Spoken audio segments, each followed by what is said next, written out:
नमस्कार, 10 कदम दाट केस में आपका स्वागत है। वीडियो में रहेंगे अगले आधे घंटे आपके साथ और हमारे साथ देने के लिए रचना वैद्य और सचिन पिछले शो से बने हुए हैं। साथ ही हमारे साथ अमित सेठ जुड़ेंगे और शेर खान से जतिन गेडिया भी आएंगे अपनी फ्रेश ट्रेड्स के साथ। बिग मार्केट वॉइसेस में आज हमारे साथ मोतीलाल ओसवाल, एएमसी के एमडी और सीईओ प्रतीक अग्रवाल होंगे और जेएम फाइनेंशियल के डायरेक्टर और head of research Rahul Sharma से टेक्निकल सेटअप समझेंगे। और ध्यान रखिएगा, आज होने वाली है इस साल की सबसे बड़ी लिस्टिंग। जी हाँ, बजाज हाउसिंग फाइनेंस की लिस्टिंग पर बजाज फिनसर्व के सीएमडी संजीव बजाज और बजाज हाउसिंग फाइनेंस के मैनेजिंग डायरेक्टर अतुल जैन से एक होगी बातचीत। लेकिन ये सब कुछ ही देर में। पहले एक बार जरा मार्केट का रुख करते हैं। निफ्टी ने आज फिर एक ऑल टाइम हाई लगाया और बैंक निफ्टी आज थोड़ा आउट परफॉर्म कर रहा है। फिर से एक बार 0.4% ऊपर उसको लीड कर रहा है axis bank. Mid cap 240 point ऊपर, फ्रेश ऑल टाइम हाई यहाँ भी।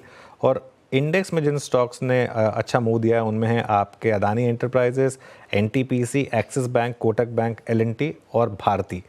और प्रॉफिट बुकिंग है लीवर और ब्रिटानिया में। F&O के स्टॉक्स की जहाँ तक बात है उनमें सबसे ऊपर आपको दिखाई देंगे आदित्य बिरला कैपिटल 2% का मूव, आदित्य बिरला फैशन 2% का मूव, डिक्सन टेक, बलरामपुर चीनी, वेदांता, पीवीआर, आइनॉक्स। वीरू जी हम अच्छा अनुज, थोड़ा बजाज हाउसिंग को लेकर बात करते हैं। और अमूमन होता ये है कि लिस्टिंग गेंस को लेकर और उन बातचीत में एक अच्छा आईपीओ बहुत हम उसमें मशरूफ़ हो जाते हैं। बट एक लॉन्ग टर्म इन्वेस्टर के लिए ये 70-80 से लेकर 120, 130, 150 का प्राइस, ये क्या एक एक्यूमुलेशन का जोन होगा? अगर आपका एक लंबी दूरी का व्यू है और आप वाकई एक हाउसिंग फाइनेंस कंपनी पे फोकस करना चाहते हैं। देखिए वीरू, अगर आपका 10 साल का व्यू है तो आप आज ले लें, क्या फ़र्क पड़ता है। लेकिन इशू ये है कि क्या 10 साल का व्यू तो चाहे आपने 70 पे लिया हो, चाहे आपने 140 पे लिया हो, कोई फ़र्क नहीं पड़ता। फिर चाहे आपको अलॉटमेंट मिला हो या नहीं मिला हो। मामला है आप 1 साल के लिए ले रहे हैं यानी 1.5 साल के लिए ले रहे हैं यानी, उसमें फिर प्योर मोमेंटम प्ले है और वो हो सकता है मोमेंटम इसको कहीं भी ले जाए, फिर वो मोमेंटम के ऊपर डिपेंड करता है। लेकिन अगर आप एक प्योर रिस्क रिवॉर्ड के हिसाब से बात कर रहे हैं तो मुझे लग रहा है एक बार लिस्ट हो जाए, उसके बाद थोड़ा कंसोलिडेट करे, थोड़ा शायद नीचे आ जाए, थोड़ा कंसोलिडेट करे, वो एक अच्छा मौका होगा बाय करने का। आई थिंक 120, 130 के आसपास अगर आपको किसी भी कारण से मिल जाए शायद, तो वो एक अच्छा अपॉर्चुनिटी हो गया। पता नहीं वो मुझे मिलेगी या नहीं मिलेगी, लेकिन खैर फर्स्ट रेट्स आपके स्क्रीन पर 153, 154 और 155। अब 120% का प्रीमियम यहाँ पर 155 पर अब सेटल हो रहा है, 154 के आसपास 154 पर सेटल हो रहा है। तो एक शानदार लिस्टिंग 120% के गेंस के साथ अभी भी ये स्टॉक ट्रेड करता हुआ। तो मोमेंटम तो खैर यहाँ पर अभी भी काफ़ी शानदार है।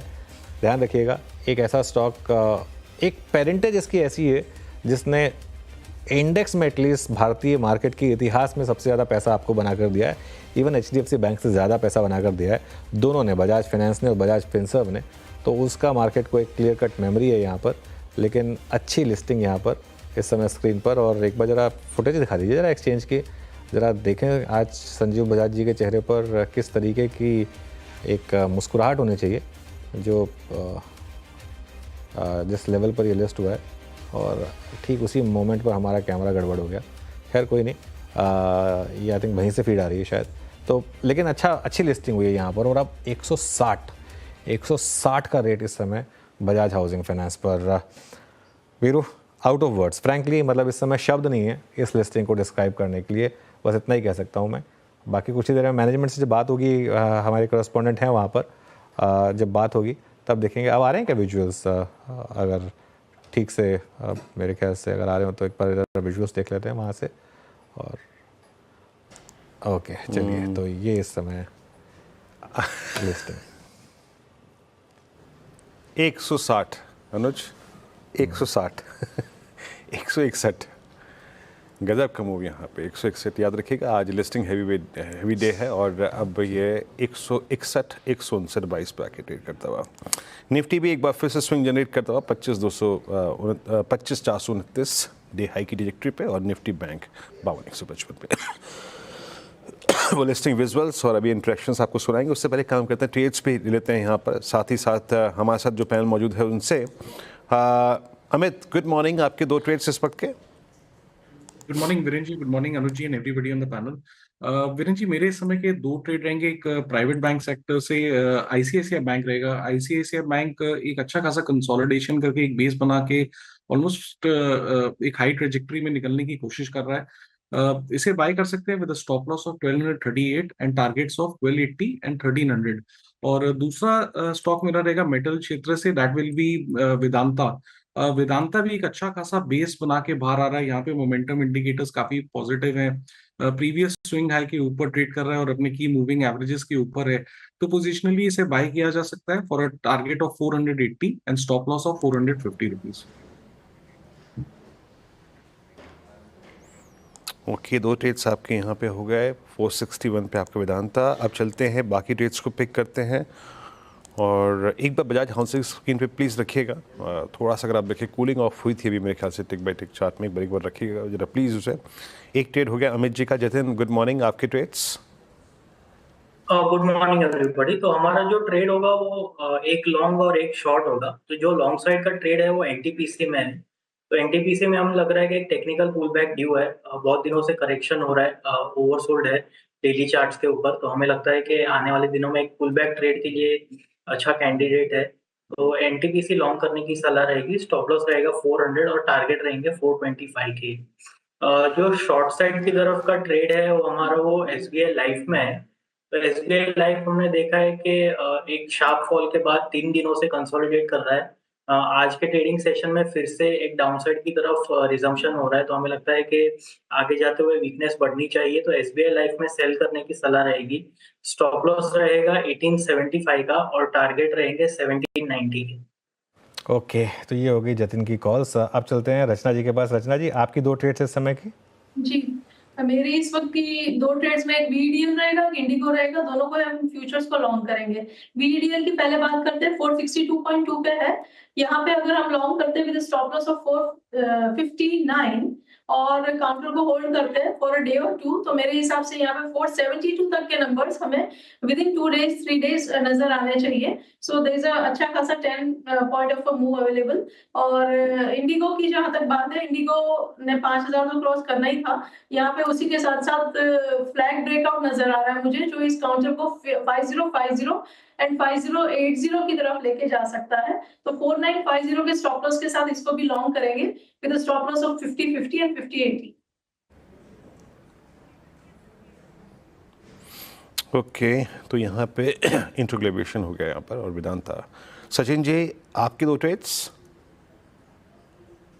वीरेंद्र जी, यहाँ पर फोकस आपको बैंक्स पे ही लगाना है। मुझे लग रहा है यहाँ पर कोटक महिंद्रा बैंक का जो पिछले हफ्ते का प्राइस एक्शन था उसी का यहाँ पर एक एक्सटेंशन नजर आ रहा है। जिस तरीके से इसके एडीएक्स ने 25 के ऊपर की एक चाल बनाई है, प्लस जो एक नियर टर्म हर्डल था अराउंड 1840 के आसपास ये चैलेंज हुआ है, तो मुझे लग रहा है यहाँ पर रैली काफी स्ट्रांग होते हुए नजर आएगी इस पर्टिकुलर हफ्ते में भी।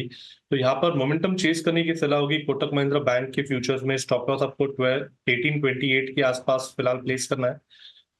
एक इमीडिएट स्विंग बन सकता है 1865 का, बट पोजिशनली जिस तरीके से स्ट्रक्चर है मुझे लग रहा है 1900 तक की हेडरूम यहाँ पर अवेलेबल है।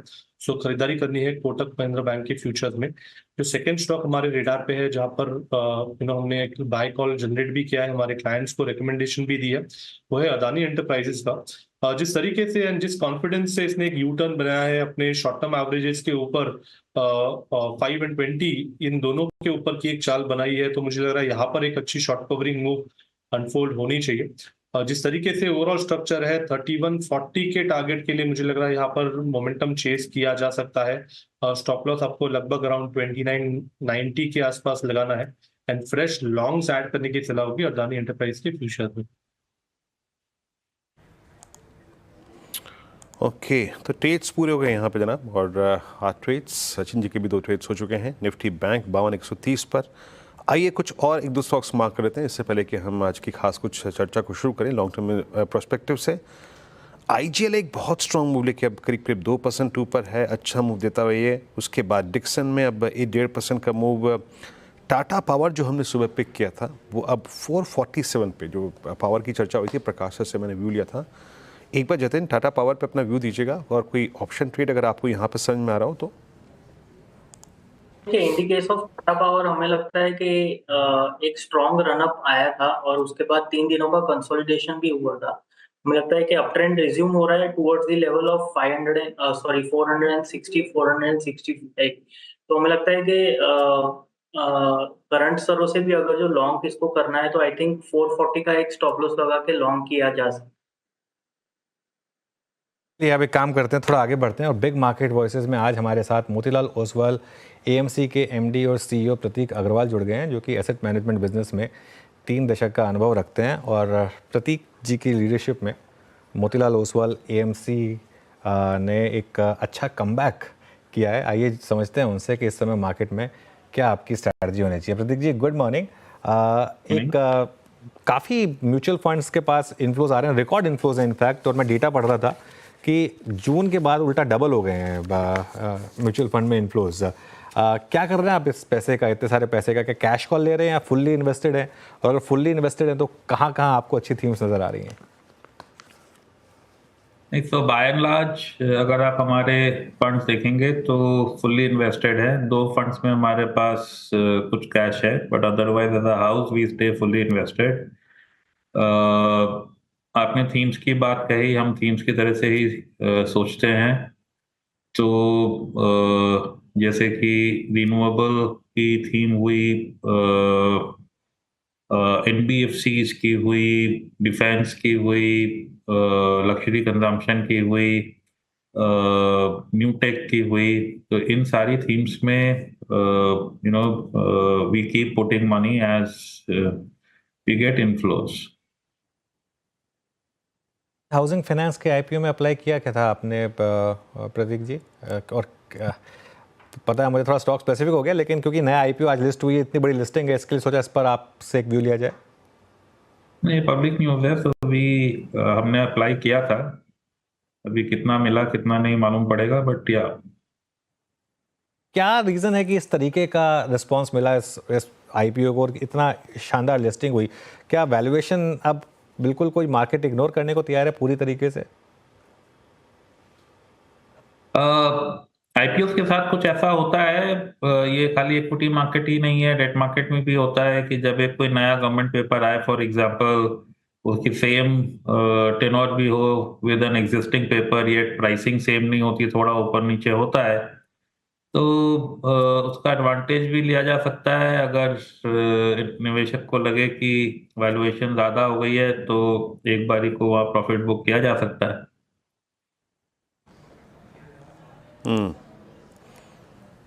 ओके प्रतीक जी, अच्छा ये तो बात रही बजाज हाउसिंग की और हाउसिंग स्पेस की। एक चीज़ साथ में और हो रही है, वो है कमोडिटीज़ में, प्रीशियस मेटल्स, बुलियंस में। Gold at all time high, और ये एक हवा दे रहा है तमाम, अगर आप देखें ज्वेलरी स्पेस के स्टॉक्स को, look at Titan and NBFCs, gold finance कंपनियां भी। इस थीम को आप लोग कैसे खेल रहे हैं और इस पर आपका व्यू क्या है इस वक्त? इसको गोल्ड पे ध्यान पॉजिटिव है। वी बिलीव कि यहाँ स्ट्रेंथ मेंटेन रहेगी। गोल्ड एज अ कमोडिटी की बात कर रहा हूँ।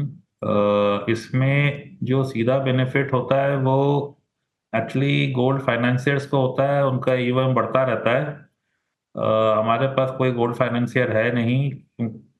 हमारे पास ज्वेलरी कंपनीज हैं, लग्जरी कंजम्पशन के अंदर ज्वेलरी कंपनीज हमने ली हैं, पर ज्वेलरी कंपनीज का गोल्ड के प्राइस इंक्रीज से सीधा वो नहीं है, संबंध नहीं है।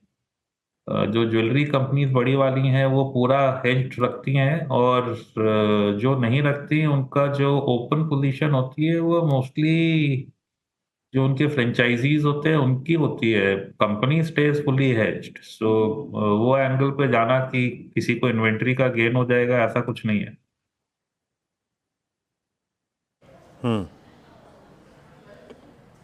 ओके, चलिए, तो गोल्ड पे बात हो गई यहाँ पे, और गोल्ड फाइनेंस कंपनियों पे भी हो गई बात। अब आते हैं कुछ और थीम्स पे जहाँ पे इस वक्त बाजार थोड़ा सा पिछले 10 एक दिन से इंटरेस्ट दिखा रहा था।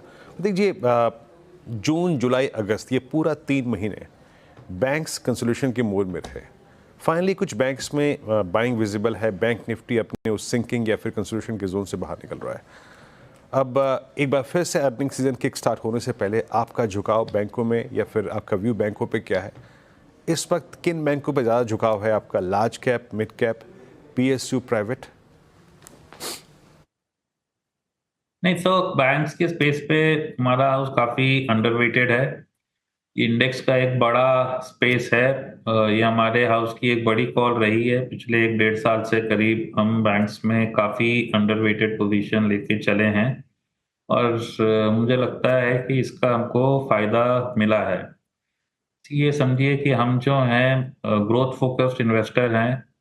बेसलाइन हमको ग्रोथ अर्निंग्स की इंडेक्स से 2-3% ज़्यादा 3 से 5 साल की चाहिए।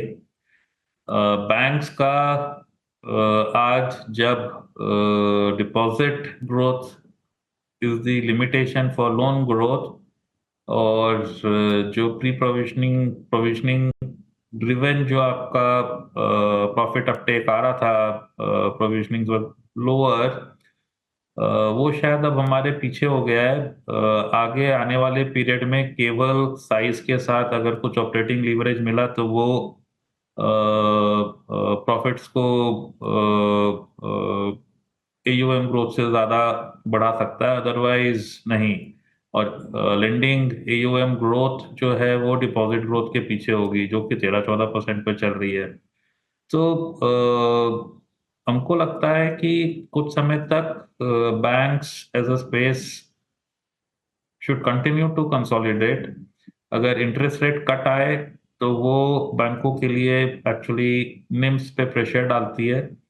वो एक हेडविंड अब सामने दिख रही है। तो इस वजह से हमारा हाउस बैंक्स में काफी कम एक्सपोजर के साथ है। ओके, बैंक्स में कम एक्सपोजर है आपका। मिड और स्मॉल कैप IT में शानदार रिटर्न्स रहे हैं प्रतीक जी। यहाँ पर इस समय अब क्या स्ट्रैटेजी होगी, स्पेशली अगर हम अब फेड की रेट कट साइकिल में एंटर कर रहे हैं तो? हाँ, सो लार्ज कैप IT में हमारा हाउस प्राय बहुत ही कम है, नहीं के बराबर। मिड एंड स्मॉल कैप में ही हमारा फोकस है। मिड और स्मॉल कैप में कुछ कंपनियां हैं जो कि उन स्पेसेस में फोकस्ड हैं जहां पे ग्रोथ काफी तेजी से आ रही है। अब वो ऑटो की ऑटोमेशन हो गई, for example travel tourism related spaces हो गई। कुछ कंपनियां हैं जो कि वेब सिक्योरिटी, ऑफिस ऑटोमेशन की हैं। ये सारी स्पेसेस जो हैं वो काफी फास्ट ग्रोइंग स्पेसेस हैं। तो हमारा चयन इन स्पेसेस में स्टॉक्स पे फोकस रहता है। ओके। एक और स्पेस जहाँ पर इस समय फ्रेश मोमेंटम है वो है पावर स्पेस। यहाँ पर आपके पोर्टफोलियो में स्टॉक्स हैं क्या, और थर्मल पावर, रिन्यूएबल्स, कहाँ पर ज़्यादा फोकस रहेगा? थर्मल पावर पे फोकस कम है। अगर थर्मल पावर पे फोकस है तो इसलिए कि वहां पे भी रिन्यूएबल का परसेंटेज बढ़ता जा रहा है। अभी कोई प्योर थर्मल पावर कंपनी बची नहीं है। हर किसी ने ही अपना एक रिन्यूएबल का पोर्टफोलियो बनाया है और उसको देखते हुए जहाँ पे वैल्यूएशन मेक सेंस हमारे यहाँ कुछ कुछ है। बट अदरवाइज हमारे यहाँ विंड और सोलर वाले शेयर मिलेंगे जहाँ पे हमको लगता है कि बोथ क्वांटम ऑफ ग्रोथ और लॉन्जेविटी ऑफ ग्रोथ काफी अच्छी है और हमारी जो फिलॉसफी है उसके अनुरूप है।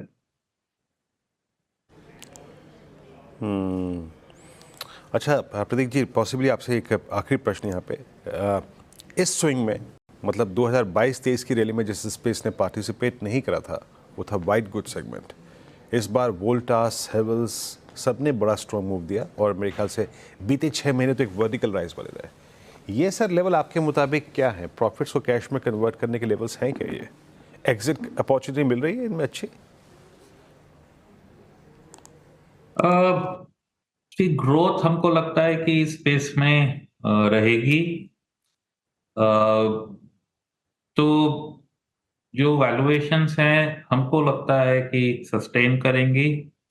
तो अनलेस कि कोई बहुत शॉर्ट टर्मिश प्लेयर हो, मीडियम टू लॉन्ग टर्म, जैसे जैसे इंडिया की पर कैपिटा बढ़ेगी white goods, ACs in particular should see very strong growth. तो ओवर टाइम तो हमको लगता है यहाँ पे परफॉर्मेंस बरकरार रहनी चाहिए। अभी छोटे पीरियड में तो कुछ भी हो सकता है। वीरू के दे पर चलिए प्रतीक जी, बहुत बहुत शुक्रिया आप इस कार्यक्रम में शामिल हुए, सभी सेक्टर्स पे अपना व्यू रखा और आज के इस I think hot favourite space housing finance company पे भी अपना टेक जाहिर किया। कुछ देर में हम जुड़ेंगे राहुल जी के साथ, उनसे करेंगे बातचीत। जेएम फाइनेंशियल्स के राहुल शर्मा हमारे साथ जुड़ेंगे। टेक्निकल और डेरिवेटिव पर्सपेक्टिव से ये जो बाजार की प्लेसमेंट है वो कैसी है, आइए बात करते हैं। राहुल जी जुड़ चुके हैं। राहुल जी नमस्कार, कार्यक्रम में स्वागत है। राहुल जी, ये stock of the movement Bajaj housing, हालांकि ये कैश स्टॉक्स है, मतलब अभी का स्टॉक है, इस पर तो मैं आपका कोई व्यू नहीं लूँगा, बट पैरेलली इसने जो तमाम HFCs में LIC हाउसिंग फाइनेंस और कैनफिन होम्स में वो जो थ्रस्ट जनरेट किया था, आप लोगों ने उससे कहाँ तक चेस किया और अब क्या रखें व्यू? मतलब अब फाइनली इस लिस्टिंग के बाद क्या प्रॉफिट्स कैश में कन्वर्ट करना चाहिए यहाँ पर? जी देखिए, जो हिसाब से आपने अगर अच्छा नफा कमाया लिस्टिंग पे तो डेफिनेटली गेन लेना चाहिए, लेकिन अगर आप लॉन्ग टर्म इन्वेस्टर है तो मेरे हिसाब से इसमें बने रहना चाहिए। तो फ्रॉम अ पोर्टफोलियो पर्सपेक्टिव हमारी ये राय है क्लाइंट्स को कि इन्वेस्टमेंट में इसमें बने रहे। हालांकि ज्यादा हिस्ट्री और चार्ट्स इसमें है नहीं, बट जो हिसाब से ओवरऑल जो हाउसिंग फाइनेंस कंपनीज का सेटअप है उनको कैसी ओवरवेलमिंग सिचुएशन आती है इन्वेस्टर्स का इस तरीके का भरोसा देख के, साथ में ब्रांड को देखते हुए जो इन्वेस्टर ने भरोसा जताया है? वेरी क्लियरली इन्वेस्टर्स की जो इंटरेस्ट और भरोसा रही है, this is very humbling for us. We are not expected for it to open where it did. ये मैनेजमेंट पे और बोर्ड पे एडिशनल रिस्पॉन्सिबिलिटी भी रखती है कि जिस तरह से हम पिछले 7 सालों में एक क्वालिटी बिजनेस बिल्ड किए हैं, उसी तरह वी मूव अहेड और and we play a very significant role in not only in the housing business but through that in helping taking credit across India in the coming years. Sir, जैसे कि इस time पे हम repo rate देखें तो अपने all time high pay है, तो how you are expecting the rate of growth और ये किस तरीके से आपके बिजनेस में इम्पैक्ट कर सकता है, and how are you planning to like overcome this? Repo rate का बढ़ना और घटना पूरे कंट्री के मैक्रो से रहता है, और कॉस्ट ऑफ फंड्स और बैंकिंग सिस्टम का जो प्राइसिंग रहता है, जो हमको लोन मिलते हैं या जो हम आगे लोन दे पाते हैं, वो इससे लिंक रहते हैं। आज का जो भी डिमांड रहता है, जैसे मैंने पिछले वाले क्वेश्चन में भी बोला था, क्योंकि हमारा जो एसेट साइड है वो भी वेरिएबल होता है, जो हमारी कॉस्ट ऑफ फंड से लिंक होता है, और कस्टमर्स को भी जो घर बनाता है, क्योंकि वो लॉन्ग टर्म कमिटमेंट है, उनको मालूम है कि थ्रू द साइकिल कभी रेट ऊपर जाते हैं और नीचे जाते हैं, और क्योंकि रेट लिंक होते हैं, जैसे रेट ऊपर जाता है नीचे जाता है, इसका हमने डिमांड पे बहुत ज्यादा अंतर पड़ते नहीं देखा है। और ऐसा ही, और अभी वैसे भी जो जितना हम सुन रहे हैं या पढ़ रहे हैं, उसके हिसाब से तो अभी रेट आने वाले समय में, कुछ समय में जब भी होगा तो नीचे ही जाने की आशा है, और ऊपर जाने की तो आशा नहीं है। Thank you so much sir. Hi sir, this is Subhana Shrikant.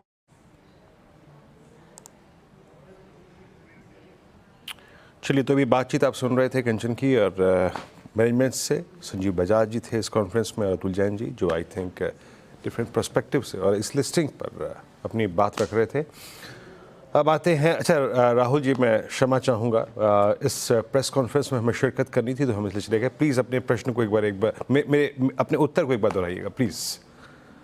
देखिए, हाउसिंग फाइनेंस कंपनीज में राय तो यही है कि अगर आप लॉन्ग टर्म इन्वेस्टर है तो बने रहे। आपने अगर प्योरली लिस्टिंग गेन्स के लिए लिया था तो यहाँ पर प्रॉफिट बुक करके चल सकते हैं, बट एज एन इन्वेस्टमेंट हमें लगता है कि लंबे लेग्स है और हमें लगता है कि यहाँ पर और भी अपसाइड देखने को मिल सकती है। ओके, अच्छा राहुल, ये बातें इंडेक्स की प्लेसमेंट पे, निफ्टी बैंक, निफ्टी क्षमा चाहूँगा, निफ्टी बैंक उस थ्रेशोल्ड पॉइंट के ऊपर, वो 51,800, 51,952 हज़ार के ऊपर अब फाइनली ट्रेड करता हुआ, मल्टीपल अटैम्प्ट लिए और उसके बाद फाइनली ये ट्रेजेक्ट्री को रीगेन किया है। तो अगर मैं बात करूँ सेक्टर्स की, आई मीन निफ्टी आईटी और निफ्टी बैंक, दो चीज़ निफ्टी के लिए दोनों ही सहायक रही हैं पिछले 3 महीने में। कभी कोई स्विंग जनरेट करता है, कभी कोई स्विंग जनरेट करता है। नो डाउट पिछले 2 महीने में डोमिनेट किया है निफ्टी आईटी ने। बट क्या अब निफ्टी बैंक की प्लेसमेंट आपको ज़्यादा अट्रैक्टिव लग रही है क्या? जी हाँ, इनफैक्ट ये एक अच्छा पाइवट है बैंक्स के लिए। देखिए बैंक निफ्टी में 52,000 का जो एक लेवल था, एक पेन पॉइंट की तरह काम कर रहा था। काफी यहाँ पर सप्लाई देखने को मिल रही थी, लेकिन आज के सेशन में जैसे फिन निफ्टी ने कुछ दिनों पहले ब्रेकआउट दिया था, वैसा सिमिलर ब्रेकआउट आज बैंकिंग इंडेक्स में देखने को मिल रहा है। और ये जो स्पॉन्सर्ड है, जैसे लास्ट वीक में हम मेजोरिटी निफ्टी का जो कंट्रीब्यूशन देखेंगे, प्राइवेट बैंक का कंट्रीब्यूशन बहुत ही बढ़िया था। आज के सेशन में भी प्राइवेट बैंक्स के अंदर हमें लग रहा है कि सेटअप जो है काफी प्रॉमिसिंग लग रहा है। जैसे आईसीआईसीआई बैंक का सेटअप करे, तेजी का सेटअप है, एक्सिस बैंक काफी बढ़िया चल रहा है, कोटक बैंक के अंदर सेटअप काफी प्रॉमिसिंग लग रहा है। तो प्राइवेट बैंक्स को देखकर ऐसा लग रहा है कि बैंक निफ्टी को यहाँ पर एक थ्रस्ट जनरेट होगा। दूसरा जो पेन पॉइंट है बैंक निफ्टी में, वो पीएसयू बैंक है। पीएसयू बैंक में एक्टिव सेलिंग खत्म हुई है शॉर्ट टर्म के लिए, उसको देखकर ऐसा लग रहा है। और यहाँ पर अगर किसी तरीके का शॉर्ट कवरिंग रैली या फिर एक मूव देखने को मिलता है, तो ये भी सहायक रहेगा बैंक निफ्टी के मूव में। तो हमारा मानना है 52,000 के ऊपर बैंक निफ्टी के अंदर गेट्स ओपन हुए हैं। प्रीवियस जो बैंक निफ्टी का हाई था तकरीबन 53,357 के आसपास का था, हमने जुलाई महीने में हाई लगाया था। तो पूरी संभावना है कि ये जो लेवल है, इस लेवल तक निफ्टी के अंदर हमें रैली देखने को मिले आने वाले महीने भर के सेशन में। महीने भर के टाइम फ्रेम में हमें लगता है कि 53,500 तक के लेवल्स आपको बैंक निफ्टी में देखने को मिल सकते हैं। 52,000 के ऊपर क्लियरली शॉर्ट्स के ऊपर प्रेशर है, जो कवरिंग करने की पूरी कोशिश करेंगे। ओके, अच्छा राहुल जी, आपके इस वक्त प्रिफर्ड मतलब इस सीरीज के सेकेंड हाफ ऑफ सितंबर के प्रिफर्ड कॉल्स क्या रहेंगे?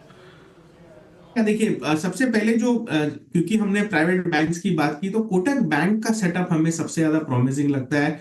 स्टॉक लगातार अंडर परफॉर्म कर रहा था प्राइवेट बैंकिंग स्पेस को। दिसंबर 2023 से इसमें एक फॉलिंग ट्रेंड लाइन बनी हुई थी, जिसका ब्रेकआउट जो है ऑलमोस्ट अभी एज वी आर ट्रेडिंग ये ब्रेकआउट होता हुआ दिख रहा है। दूसरी बात यह है कि आरएसआई ने इसने ऑलरेडी एक प्रीएम्प्टिव ब्रेकआउट दे दिया है। शॉर्ट टर्म और लॉन्ग टर्म मूविंग एवरेजेस के ऊपर आ गया है स्टॉक। तो कहीं ना कहीं जो स्टॉक के तारे वापस यहाँ पर सेट होते हुए दिख रहे हैं। और इस सेटअप का जो टारगेट है तकरीबन 1900 का इमीडिएट बेसिस में, और 1930 1950 फॉलोइंग टारगेट्स हमें लगता है कि आने वाले सेशन में इनफैक्ट इसी सीरीज में हमें देखने को मिल सकते हैं। तो अगले 10 से 15 दिन के हिसाब से कोटक बैंक में हमें लगता है कि काफी प्रॉमिसिंग सेटअप यहाँ पर है। आप इसे 1800 के स्टॉप लॉस से बाय करके चल सकते हैं, और तकरीबन 100 रुपीज तक की अपसाइड हमें लगता है कि कोटक बैंक में देखने को मिल सकती है।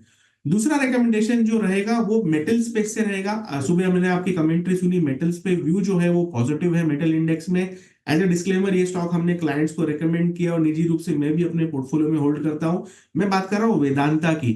वेदांता का अगर हम सेटअप देखें तो लॉन्ग टर्म चार्ट्स पे 15 ईयर का ब्रेकआउट हमें देखने को मिला है पिछले कुछ महीनों में, और पिछले तकरीबन 3 से 4 महीने से ये स्टॉक कंसोलिडेट कर रहा है। ये कंसोलिडेशन का जो ब्रेकआउट है, ये ब्रेकआउट हमें देखने को मिलेगा तकरीबन 470 475 के आसपास। तो प्रीएम्प्टिवली यहाँ पर आप लॉन्ग पोजीशन बना के चल सकते हैं। हमें लगता है कि ये ब्रेकआउट देखने को मिलेगा, और जब ये ब्रेकआउट संभव होगा, हमें लगता है कि मीडियम टर्म में 500 520 के टारगेट्स आपको वेदांता में देखने को मिल सकते हैं। तो यहाँ पर आप खरीदारी करके चल सकते हैं, डिलीवरी में बाय करके चल सकते हैं। मेटल से वोलेटिलिटी ज्यादा रहती है तो एफ&ओ में एडवाइस नहीं करेंगे, लेकिन डिलीवरी के हिसाब से आप बाय करके चले। 430 का स्टॉप लॉस रहेगा, और तकरीबन 520 तक के लक्ष्य हमें लगता है कि आने वाले 2 से 3 महीने में वेदांता में देखने को मिल सकते हैं। ओके, तो ये है आपके preferred trades for this series. जी बहुत बहुत शुक्रिया आप इस कार्यक्रम में शामिल हुए। सभी आई थिंक इंडस्ट्रीज पे सेक्टर्स पे अपने याद रखे, आपने कुछ इंडिविजुअल स्टॉक्स पे भी राय रखी, बहुत बहुत शुक्रिया। अब फिलहाल एक ब्रेक, और ब्रेक के बाद जब नीरज जी जुड़ेंगे